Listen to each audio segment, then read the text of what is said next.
So hello guys, आपका स्वागत है हमारे चैनल कॉन्सेप्ट क्रैकर में। मैं प्रीत आ गया हूँ आपके लिए उसी टॉपिक के साथ। क्या जंतु में क्वेश्चन मैंने कहा था, बिना टाइम वेस्ट किए वहीं से वीडियो को स्टार्ट कर देते हैं। हमने पिछली वीडियो में क्या पढ़ा था? पिछली वीडियो में पढ़ा था हमने मुख, ग्रसनी ग्रसनी और ग्रासनली। आज हम पढ़ेंगे अमाशय, अमाशय, छोटी आंत, बड़ी आंत, मलाशय और गोदा। ठीक है, अब देखो, आप देखो ये, रुको सॉरी, अमाशय। अमाशय देखो, ये है हमारा अमाशय। अमाशय यानी हिंदी में पेट। इसका शेप ना जैसे जैसा होता है। अमाशय का कार्य क्या है? अमाशय का कार्य बता देता हूँ। देखो, अमाशय के अंदर आपने जो खाना खाया वो 2 से 5 घंटे तक रहता है। ठीक है, जो पेट की, अब मान लो, 1 मिनट रुको, सब पहुंच दे, वो मिटो देता हूँ। अब मेरी ड्राइंग पे मत जाना, बस पेट पे जाओ। अब ये हमारा पेट है। ठीक है, पेट में ना जो ये पेट की दीवारें हैं, ये अब ये दीवारें बना देते हैं हम। ये जो दीवारें हैं ये ना एक एसिड छोड़ती हैं, जिस एसिड का नाम है hydraulic acid, HCl, hydraulic acid. ठीक है, जो क्या करते हैं, जो खाने को पचाने में काम आती हैं। ठीक है, HCl sorry, hydraulic acid, hydrochloric acid, sorry मेरे से भी गलती होती है भाई, सॉरी। हिंदी में बोलते हैं तो इसको, ये इंग्लिश में एसिड छोड़ती है, हिंदी में रस छोड़ती है, रस छोड़ती है। तो आप एसिड लिखो, रस छोड़ लिखो, पूरे नंबर मिलेंगे आपको। और इसका कार्य क्या होता है? इसका कार्य ये होता है, ये ना जो आपके खाने में प्रोटीन होगा, प्रोटीन को निकालते हैं जिससे आपकी मसल्स बने, मसल्स बने। ठीक है, और क्या करते हैं, और जो आपका खाना होता है ना, अगर आपके ये ऐसे ही नहीं होगा तो ये खाना ना आपका सड़ जाएगा।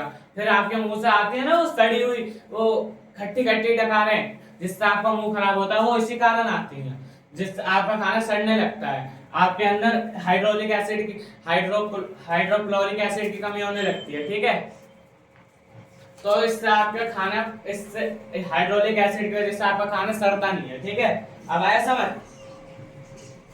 इसमें ना एक श्लेष्म होता है, श्लेष्म, म्यूक्स, इंग्लिश में म्यूक्स। ये क्या होता है? ये होता है आपकी रैट, रैट, जो आप ऐसे ऐसे करके सुबह फेंक देते हो ना, इसको कहते हैं श्लेष्म। ये क्या होता है? ये ना दीवार से चिपका होता है। ये दीवार, ये क्या करता है, अगर आपको देखो, अब आपने यहाँ पर एसिड फैला पड़ा है फिर पेट में। अब ये जो दीवारें नहीं होंगी, ये क्या, अगर दीवारें नहीं होंगी तो ये एसिड दीवारों से छुपेगा, दीवारों से छुपेगा तो आपको जलन होगी, आपके पेट में एसिडिटी होती है, आप इनो लेते हो। क्यों लेते हो? क्योंकि आपके पेट में जलन होती है। जलन किस कारण होती है? ये दीवार, इससे छुपता है। जो आपके अंदर वो होता है ना श्लेष्म, ये वाली रैट। ठीक है, इसका कार्य होता है, इसका कार्य होता है कि ना ये ना हाइड्रोक्लोरिक एसिड को पेट से छुपने नहीं देती। ठीक है, ये ना एक चिपचिपा पदार्थ होता है, जैसे लेई जैसा, पेस्ट जैसा। ठीक है, जबररस, अब बात कर लेते हैं जबररस क्या होता है। जबररस भी पेट के अंदर होता है। यह ना, यह HCl, एंजाइम, एंजाइम और श्लेष्म, श्लेष्म, इन तीनों से मिलकर जो बनता है उसको कहते हैं हम जठर रस। कौन सा रस? जठर रस। अब आ रहा है ना समझ? ठीक है, इसका काम क्या होता है? जो ये भोजन में कीटाणु होते हैं ना, कीटाणु, जैसे कि उदाहरण ले लेते हैं, आपने कुछ खाना खाया, उसमें कीटाणु होते हैं, ये जठर रस उसको मार देता है, जिससे आपको दर्द ना हो पेट में, और प्रोटीन को पचाना शुरू करता है। अब बात कर लेता हमारे पेट में होता है पर कायम। कायम किसको कहते हैं? कायम किसको कहते हैं? जब पेट में ना जो जठर रस होता है, ये हमारे पचे हुए भोजन के साथ मिल जाता है, तो इसको ना कायम कहते हैं। ये कायम कैसा होता है? ये कायम ना एक गाढ़े सूप जैसा होता है, लेई जैसा, पेस्ट जैसा। पेस्ट मतलब ग्रेवी देखिए ना, गाढ़ी गाढ़ी ऐसी होती है। ठीक है, आप तो समझ आ रहा है ना, सब कुछ समझ आ रहा है तो कमेंट में इमोजी कर देना, ऐसे गुड लक वाली। अब बात कर लेते हैं हम छोटी आंत। देखो छोटी आंत क्या होती है, ये रही, ये जो ये बीच में दिख रही है ना, ये छोटी आंत, ठीक है। अब दिखा देता हूँ छोटी आंत। आपको आपको एक बात बताता हूँ जो आप सुनकर चौंक जाओगे। छोटी आंत और बड़ी आंत में बड़ी आंत कौन सी होती है? कई लोग बोलेंगे बड़ी आंत ही बड़ी होती है, परंतु ऐसा नहीं है। छोटी आंत बड़ी आंत से हमेशा बड़ी होती है। अब आप कहोगे भैया ये छोटी आंत का नाम छोटी आंत क्यों, बड़ी आंत क्यों नहीं रखा? इसका कारण है, अब देखो मैं समझाता हूँ क्यों नहीं रखा। जो ये छोटी आंत होती है ना, ये मान लो इतनी बड़ी है, ये हमारे वो छोटी आंत ना गोल गोल ऐसे ऐसे टेढ़ी मेढ़ी ऐसे घूमी रहती है, और हमने इसको कर दिया बिल्कुल सीधा, तो ये ऐसी बन गई। और जो हमारी बड़ी आंत है ये होती है ऐसी, ठीक है। ये भी ऐसी होती है टेढ़ी मेढ़ी, इसको सीधा करेंगे तो ऐसी। जो छोटी आंत होती है ना, इनके जो ये आंत होती है इनकी ना लंबाई नहीं नापी जाती, इनकी नापी जाती है चौड़ाई। इसकी चौड़ाई कम है बड़ी आंत के मुकाबले, तो इसका नाम रख दिया छोटी। जैसे छोटी बहू बड़ी बहू, ऐसे इसका नाम रख दिया बड़ी।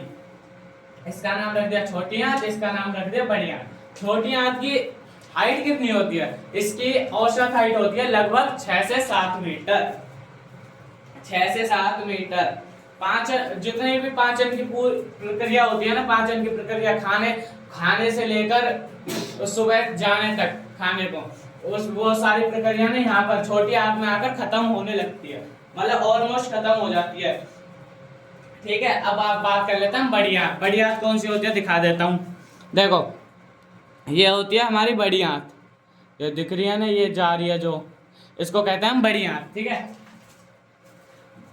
यहाँ ना पचे हुए पदार्थ होते हैं जो, जैसे जैसे हमने खाना पचा लिया, अब सारा मतलब हमारा शरीर ना कुछ भी चीज वेस्ट नहीं जाने लगा। हमने खाना पचा लिया, उसमें बच गया पानी, बच गया और कुछ खनिज बच गए, जैसे कोई हमारे शरीर के लिए लाभदायक खनिज है। अब ये जो छोटी आंत में सारा खाना पचकर हमारे शरीर में वृद्धि के लिए लग गया, अब ये ना ऐसे करके जा रहा है, ये हमारी बड़ी आंत। तो ये बड़ी आंत होती है ना, ये सारे पानी को सोख लेती है, सारे खनिजों को सोख लेती है, मतलब कि ये हमारा जो पाचन तंत्र है ना, ये किसी भी चीज को वेस्ट नहीं जाने देता। आप सोचते हो वेस्ट हो जाता है, पर वेस्ट नहीं होता कुछ भी। और जो यहाँ अपचित पदार्थ होता है ना, अपचित पदार्थ, उसको ना ये यहाँ पर छोटी बड़ी आंत में जमा करते हैं। ये ऐसे बड़ी आंत में जमा होता रहता है। जैसे ही आपका पेट भर गया, मतलब कि जैसे ये बड़ी आंत भर गई, आपको लगेगी लैट्रिन, ठीक है, तो आप जाओगे भगे भगे, ठीक है, समझे। अब बात कर लेते हैं मलाशय और गूदा की। मलाशय और गूदा क्या होता है? देखो ये रहा हमारा मलाशय और ये रहा गूदा द्वार, ये रहा मलाशय, ये रहा, ठीक है। हम छोटे आंत को शुरुदांत भी कहते हैं, शुदांत, सॉरी बताना भूल गया, पर कोई बात नहीं, अब बता दिया। जो शरीर से हमारा छोटे, ये बड़ी आंत है, अब मैं समझा देता हूँ, ये बड़ी आंत है। तो अब हमारा वो होगा ना वेस्ट, ये बड़ी आंत में हमारा वेस्ट जमा हो रहा है। जैसे इसका वो भरी, बड़ी आंत भरी, तो हमें लगेगी लैट्रिन, तो हम लैट्रिन में जाएंगे और सारा जो भी वेस्ट पदार्थ होएगा उसको जाकर निकाल देंगे। जो हमारा वेस्ट पानी होगा उसको भी निकाल देंगे, और जो हमारा वेस्ट पेस्ट होगा उसको भी निकाल देंगे। अब आया समझ हमारा पाचन तंत्र कैसे काम करता है। तो इस वीडियो को करते हैं हम यहीं पर समाप्त। मिलते हैं नए वीडियो में ऐसे ही इंटरेस्टिंग टॉपिक के साथ, जिसमें हम पढ़ेंगे दांत कैसे होता है और क्या होता है, ठीक है। मिलते हैं नेक्स्ट वीडियो में।